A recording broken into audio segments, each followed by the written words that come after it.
Greetings to everyone out there in the NoDQ galaxy. Welcome to NoDQ video here on NoDQ.com and the YouTube channel, youtube.com/AaronRift I have your questions from twitter.com/AaronRift using the hashtag NoDQ video. So let's go ahead and get started today. First one comes from Jeffrey Maddox Jr. It's inevitable that John Cena will break the tie for Nature Boy for world titles, but should WWE also let him capture the IC title to complete the Grand Slam? Since he has never had an opportunity to win it, and it's one of the few things that he hasn't done yet. That is a valid question, and I could see John Cena potentially down the line going for the IC title. Maybe he'll go for that before the 17th world title. However, I think between the two of them, the world title reign, the historic 17th world championship, I think that that's going to be more of a priority than him being the IC champion. So I really sense that he'll be going for the world title first, and the focus will be on breaking that record before he goes on to the IC title. I think if one or the other doesn't happen, I think it's more likely that the IC title run doesn't happen. That just might be a side thing for him to do when his career is winding down. Just like Ric Flair, when you think about it, we're talking about Ric Flair and John Cena here. Ric Flair won the IC title in 2005, way into the end of his career. So with John Cena, maybe it'll happen 5 years down the line, who knows? Got this one here from Kenneth. What do you think of John Cena winning the Royal Rumble and Braun Strowman beating Brock Lesnar for the Universal Championship at the Rumble, and then John Cena challenging Strowman at WrestleMania 35 and win his 17th World Championship when he wins the Universal title? That is an interesting alternative to what I think would be more likely to happen, and that would be John Cena winning the Royal Rumble and facing Daniel Bryan at WrestleMania. I feel like if Cena's going to compete for a world title at WrestleMania, it should be against Bryan. I think that would be a way more intriguing match. Cena and Strowman, Strowman's a babyface again. He is feeling a bit flat right now as a babyface, but still, Strowman versus Cena, I just have a weird feeling about that. Now, granted, fans will probably cheer Bryan over Cena at WrestleMania, but Bryan's doing such a good job with his heel role right now that I feel like maybe there would be a chance where it would be a mixed reaction, but probably not at WrestleMania. Either way, I think Cena's going to get booed, but I just feel like Cena and Bryan would be a better match. And there's more you could do with that storyline. If WWE wanted to go down that route, they could have Bryan as a way to play mind games with John Cena, have Nikki Bella come out and cut a pipe bomb on him just to get Cena mentally off the rails heading into WrestleMania. So there's things you can do with Bryan and Cena that would be really interesting going into WrestleMania. Cena and Strowman, I'm not really feeling it. Yeah, it is a fresh matchup, although I think they did have a match before, if I'm not mistaken. I really have no desire to see it, though. Plus, what do you do with Lesnar? That's the other thing, and Lesnar will almost certainly be at WrestleMania this year. This one comes from It's the Costanza. If John Cena showed his face at an AEW event, would that qualify as his WWE heel turn? If John Cena showed up at AEW, I think that he would be a heel to the AEW fans. If anything, the WWE fans might say, hey, good riddance, glad to see you go. So I don't know if it would be a heel turn to WWE fans. I think AEW would risk as a promotion turning heel by bringing in John Cena. Although, if AEW could get John Cena, that would be one of the biggest scores possible for AEW. That would be like almost Hogan level when Hogan went to WCW. So it would be a really big deal. I don't know if WWE fans would feel betrayed. Maybe some of them would, but then again, some of them might feel like, yeah, it's time to go already. And go on to the other promotion, go ruin their product. I mean, I could see fans reacting both ways. So I don't necessarily see it as a heel turn, but I think it depends on the person you ask. This one comes from Lester. Will we ever see Victoria return to WWE or become a Hall of Famer? I feel like people forgot that she also played a part of women's wrestling is what it is today. I don't know about actually returning for a final run. Apparently, she's planning to make 2019 her last year in wrestling before retiring. I think her going into the Hall of Fame will definitely happen. Would shock me if she doesn't go into the Hall of Fame. And we know the Coco Beware rule, so anything's possible. If she's on good terms with somebody in a high position in WWE, the odds will obviously be more likely. But I think enough women in WWE will vouch for her, and she'll have enough respect of her peers, and people will push for it behind the scenes. I would say if I was going to place money on it, if I was going to bet my house, I would say, my lack of a house, by the way, but if I did have one, I would bet on Victoria going into the Hall of Fame. I say, yes, it's going to happen one of these days. This one comes from Tevin. Hey Aaron, fans are high on the current women's wrestlers, but do you think that they are overlooking the women from the early 00s, such as Molly Holly, Victoria, as I just mentioned, Jazz, and even China because of the porn?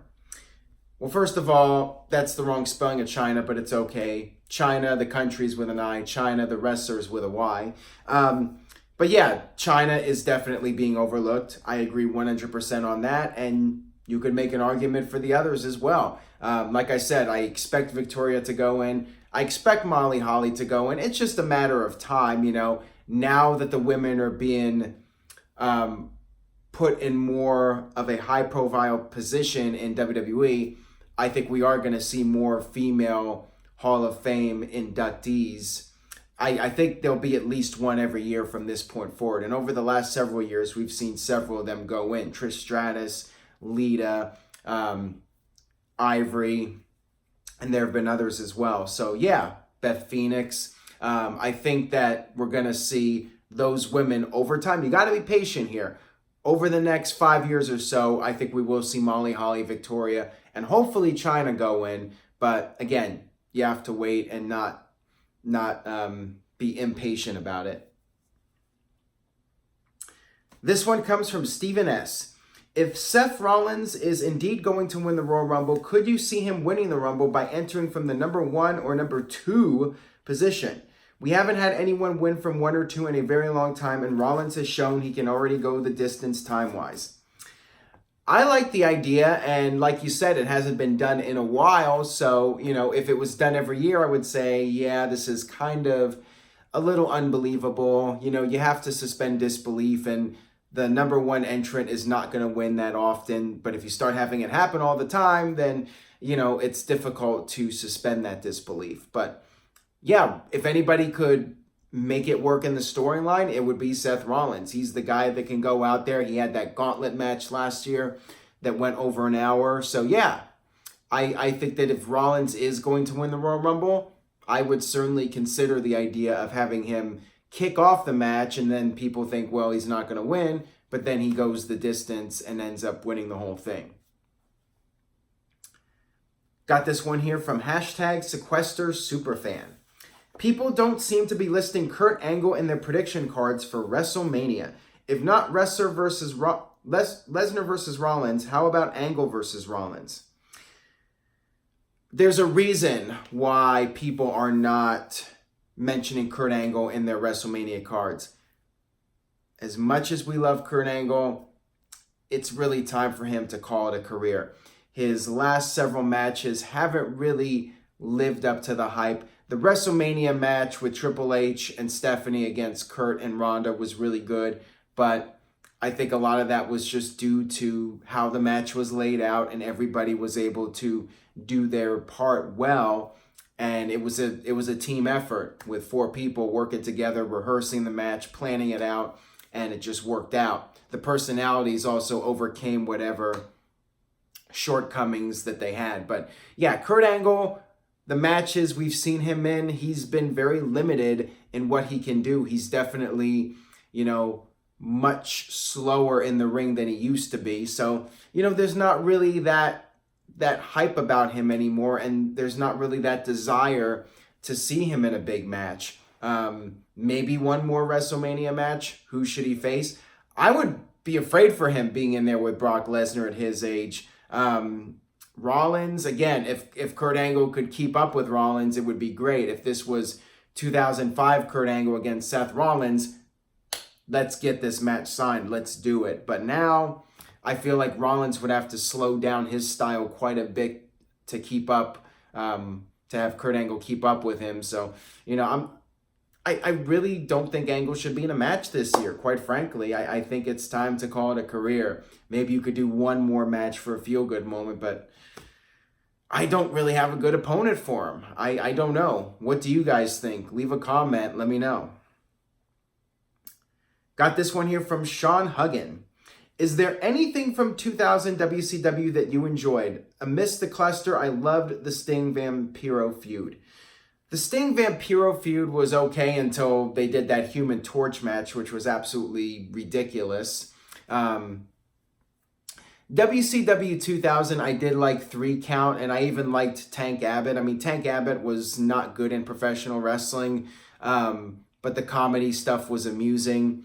There were moments from Nitro that I did enjoy with the New Blood. I did like Hogan going on his profanity laced tirade backstage and just screaming in his limousine and then getting hit by the Hummer, and then they wrapped up that storyline. There were a few things here and there I liked, but most of the stuff I enjoyed because it was like watching a train crash. It wasn't pretty, but you just cannot keep your eyes away from it. And that's how I felt about WCW. The shows were entertaining, but they were extremely counterproductive, and they were not bringing in new fans, and they were just turning away fans, if anything, more and more with each passing week. David Arquette winning the WCW title, yeah, that was entertaining, but wasn't good for business, and it just watered down the whole concept of a world champion being the best in the world. I mean, if some actor can come in and win it in a fluke match, why care about the championship? So, the stuff they did was entertaining. Yes, it was not boring, but it wasn't good for business at all. You look at the numbers speak for themselves. And I got this one here from SCW Wrestling Channel. Hi, Aaron, with NXT UK TakeOver on Saturday, is it the right time for Pete Dunne to drop the UK Championship? Can help make a new star plus create buzz for the UK brand? Or should NXT UK build up someone over next few months to be groomed? I think it's time for him to drop the title. I mean, this is a big deal. This is the first NXT UK takeover. Pete Dunne has been champion now for over 600 days. It's time. He's been in the UK NXT brand and doing the NXT shows for almost 2 years now. I think it's time for him to drop the title and move on, be called up to the main roster. I don't know what's going to happen with him on the main roster, but I feel like it's time for him. Maybe he'll get a rematch for the title and then be called up after WrestleMania, but I would definitely have him drop the title at this event. I think it's time to move on with him and take him to the next level. Got this one here from OP Cruddies. Hey Aaron, do you think that Sheamus will ever go back to his old look and theme after the bar splits up since his look got stale? I think that it would be best for him to do something different. I prefer his old theme song personally, but he's been using this one for so long now that I don't see the point in going back, and I don't see him going back to that old hairstyle. I think if anything, he should just change up his look again and do a different hairstyle and different outfit. You always have to evolve the character. You don't want to go back to what you were doing before. You want to change things up, change your look, change your attire, change the way you cut promos, change the way you wrestle, little tweaks here and there to freshen up your character. So if he does anything, he should do something new that we haven't seen before once him and Cesaro break up. But, they're working out fine as a team, so, I don't see the need to break them up at this time. Got this one here from AJ Wheels. Why on earth does WWE have their interviewers talk like cyborgs and have their interviews structured so awkwardly that they face the camera and strain their necks to look at each other so bad? I agree with that. WWE just has their certain way of shooting the interviews and in general shooting those backstage segments. I mean, what really bugs me is when you have the TV monitor and then you have the wrestler, instead of looking directly at the TV monitor, they're standing like to the side looking at the TV sideways in a very awkward position that's not realistic at all. Whoever watches their TV like that, like imagine me looking over here and watching the computer screen from where I'm standing right now. It's just very awkward. And yeah, the interviews are awkward. The announcers have no personality. They're never allowed to stand up for themselves, so they come off like fools. It's not like Gene Okerlund. Gene Okerlund would carry on a conversation with somebody, and if somebody got an attitude, Okerlund would stand up to him. None of the announcers do that, and yeah, they're all interchangeable. I mean, WWE could easily replace pretty much all the backstage announcers with somebody else. I mean, that's how generic and, unimportant they are. They'll literally just ask one question and the wrestler will respond with, oh, that's just a dumb question, and then proceed to answer it. So it's the same formula, and it's pretty boring. I'll just say that. That'll wrap it up for this edition of NoDQ Video. Thank you all so much for watching and supporting the website and channel. Please subscribe, turn on your notifications so you can get updates regarding videos and news updates as well. Stay tuned to NoDQ.com for the very latest Royal Rumble news, and I will see you guys next time.